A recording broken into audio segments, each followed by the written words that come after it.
Magandang hapon, mga kapatid. Kumusta na po kayong lahat? Ako po ay gagawa ng kaunting komento hinggil sa mga nangyayari sa paligid. At tila po sinasadya ang mga nangyayari. Ang pagkakagulo ng mga senador sa Senado, ang pagbabaliwala sa mga ginagawa ng China sa ating mga mangingisda. Kahit ang mga Duterte, hindi na natin nariringgan ng kung ano-ano, tahimik. Bagamat ang Senado ay nagkagulo-gulo, nag-away si Revilla at si Zubiri, napatalsik si Zubiri as presidente ng Senado, pumalit ay si Escudero. At nasabi ni Escudero na tungkol naman ito dun sa fake na mayor ng Tarlac, Bamban Tarlac, no? Sinabi ni Escudero na siguraduhin daw ng mga investigador na hindi talaga Pilipino. Patunayan daw na hindi talaga Pilipino si Alice Go. Ano ibig sabihin ni Escudero? Hinahamon niya ba ang mga mambabatas? Hinahamon niya ba yung mga investigador sa Senado na patunayan? Bakit? Kanino ba papanig si Escudero? Alam nyo, sa panahong ito, hindi na natin maintindihan kung sinong kalaban at kakampi. Sila-sila, nagbabanatan. Sila-sila, nagkakagulo. Imbis na matuon sa isang problema na magtulong-tulong silang lahat na ito ay kanilang pagtulungang lutasin, ay nagkakaroon mga kontrahan. Bakit si Zubiri ay natanggal? Dahil hinayaang imbestigahan ng ang PIDEA link. Ngayon naman, nung naupo na si Escudero ng walang kagatol-gatol, ang kanya namang kalaban ngayon, yung tumutuligsa naman ngayon sa kay Alice Go. Patunayan daw na talagang hindi Pilipino. Sino ba ang hinahamon? Bakit nagkomento ng ganon? Alam nyo, sa nangyayaring ito,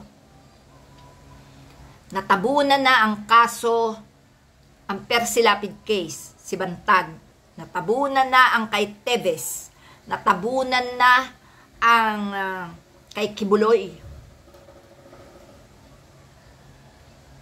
At ano naman ang gagawin ni Marcos sa ibang bansa? Sabihin na nating biyahe-biyahe na naman habang nasa kalagitnaan ng pagtatalo-talo. Itong ating karagatan, pinaradahan na ng isang higanting barko ng China. Dami-dami ng problema. Alam niyo po, wala ako ipinapakita sa inyo ng mga kung ano-anong video na nangyayari. Wala ako ipinapakita sa inyo na kung ano-anong mga inedit ng mga kwento, no? Ang akin pong sinasabi ay personal opinion ko at ibinabahagi ko sa inyong lahat. Dahil po, kung tayo palagi na lang makikinig sa mga memes, makikinig sa mga fake news, makikinig sa mga walang kapararakang kwentuhan na ginagawa lang content ng iba para kumita ng husto, na sa ilang minutong pagsasalita ay marami na ang kumakagat, hindi po, tayo po ay sa katotohanan. No? Sa totoo lang po, sa katotohanan tayo. No? Hindi po ako nakakapag-vlog dahil unang-una, winalanghiya ng DDS yung anak ko. Pangatlo, ito, binagyo tayo, nagtag-araw, inasikaso ko ang lahat. Pero hindi po nawawala ang aking pansin sa mga nangyayari sa gobyerno. No? Ito po, at ang gobyernong ito, ang talagang lumala ang drugs. Kahit nasabihin pang pinagpapatay na yung mga tao noong nakaraan kay Duterte. Ngayon, dumamin naman ang adik ulit. Sinasadya lang po yan para po guluhin ang pamamahala ni Marcos. Na dapat naman itong si Marcos na to, inuunang lutasin ang lahat ng problema. No? Pangalawa, yung pagtulong sa ating mga mangingisda at sa mga farmers natin. Dapat inuuna rin ni Marcos yan. Pangatlo, eto, yung papalit-palit na klima ng panahon.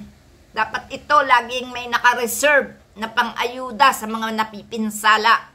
Ang edukasyon ng mga kabataan. No? Pahirapan po, pahirap ng pahirap. Tapos ang mahal-mahal. Wala na pong nabibili sa halagang 1,000. Isang araw lang, ubos ang 1,000 mo. Ha? Pagkatapos, eto, natabunan na ng tabunan ang mga problemang numero 1 dapat na nilulutas. Bakit ganun? Ang mababalitaan mo, puro pagpapaganda ng papel ni BBM. Kesyo, mga ayuda, mga ipinamigay. Ito po ay isang diskarte para makuha ng lubos ang isip ng tao. Hindi naman po nagdadagdag ng minimum wage. Paano gaganda ang sitwasyon ng lahat? Kung sino lang yung gusto niyang makuha ang buong boto ng isang bayan, dun lang siya nagbibigay ng kunwari ay pampaganda ng pangalan. Ang hirap po paniwalaan, mga kapatid. Ang katotohanan, ang ugat ng kahayupan sa bansa ay itong si Arroyo at saka si Duterte. No? Sa totoo lang po, hindi naman sana tatakbo yan si Marcos kung hindi nila pinilit na tumakbo. Dahil ang sabi nila, para malinis ang pangalan ng mga Marcos, mawala ang mga kaso, maibalik ang mga nakumpiskang yaman, lumaban na at gagawin mo ng presidente para nga makuha ang lahat ng gusto. No? Ang namilit dyan si Arroyo na tumakbo. No? Pinilit nung ina at ni Arroyo. At yun na nga ang napagkasunduan. Silang dalawa ni Duterte ang magsasanib puwersa as unit team. Pero may kasunduan sila na maghahati sila sa posisyon. Ang nangyari, hindi nila nautakan si Marcos. Hindi na bumaba. Kaya nagkakagulo sila. No? Sa totoo lang po, ang lahat ng may pakana nito ay si Arroyo at si Duterte. Kaya nagkakawindang-windang tayo. Sino po ba ang tunay na komunista? Yan, asawa ni Arroyo. Yan ang talagang komunista. Yan ang talagang hawak ng China. No? Kaya lang wala Sa katulad nating ordinaryong tao na nasasabihan tayo ng mga nagaganap, ng mga sadyang nakakaalam ng katotohanan, baliwala lang, hindi nila yan papansinin. Si Gloria, ginagamit niya ng asawa niya. No? Ginagamit niya ng asawa niya dito sa politika para makapasok ang China dito. Si Duterte, kasamahan nila yan. Kaya yung mga iyan ang gustong magmanipula ng ating bansa para ang mga Chinese, yung mga China na yan ay makapasok ng malaya sa ating bansa. At inuuna nila ang ating karagatan sapagkat dun ang pondohan ng mga barko ng iba't ibang nasyon na sakaling tutulong sa Pilipinas. Kaya gusto nila yan sakupin. Alam nyo ba pag nagkagera, ang una nilang bubombahin dyan? Yung mga sasakyan pandagat ng mga bansang tutulong sa atin. Kaya ayaw nila yan na makuha, masolo ng Pilipinas. Dahil pag nasolo ng Pilipinas, lalaya sila, malaya ang ibang nasyon na makakapasok sa bansa natin. Kung sila ang hahawak niyang karagatan natin, walang makakapasok na taga-ibang nasyon. Solong-solo nila ang Pilipinas para anderin. Kaya yung mga hudas na mga kagaya nitong si Alice Go, yan po ay isa sa mga sugo. At yan ay kakuntsaba niyang mga pro-China na yan, no? Kaya yung mga yan nakapasok dito dahil dyan. Dahil may plano talaga sila na sakupin ang bansa at hindi sila magpapadaan dyan sa ating karagatan ng kahit sinong kakampi ng Pilipinas.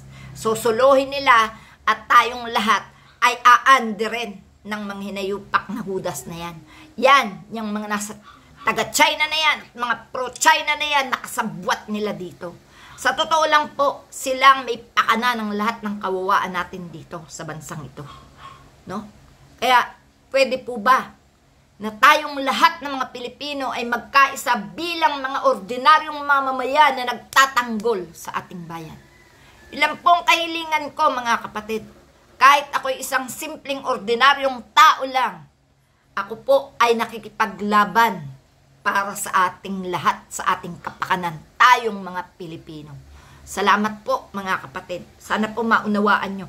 Nawiwindang na rin po ang utak ko sa kaisip ko alin ang unahin kong labanan. Kung yung pagtulig sa kay Go, yung pagtulig sa China, sa ating West Philippine Sea, kung itong mga bangayan na ito ng mga senador na tila mga pakanalang talaga ito para guluhin at nang mawala sa ating isip, sa ating laban, ang pagtuligsa sa mga nagwalang hiya sa ating kapwa Pilipino, gaya ni Kibuloy, ni Bantag, ni Teves at ni Duterte, no? Tila winiwindang nila ang isip ng mga Pilipino para lang huwag mapag-ukulan ng laban ang mga kasong iyan, sapagkat tila umiiwas si Marcos na ma-involve pa sa mga kaguluhang iyan dahil hindi niya makayang papasukin ang ICC dito para damputin si Duterte at ang mga kasamahan. Yun po yung nararamdaman ko, mga kapatid. Winiwindang nila ang bansa at ang mamamayan.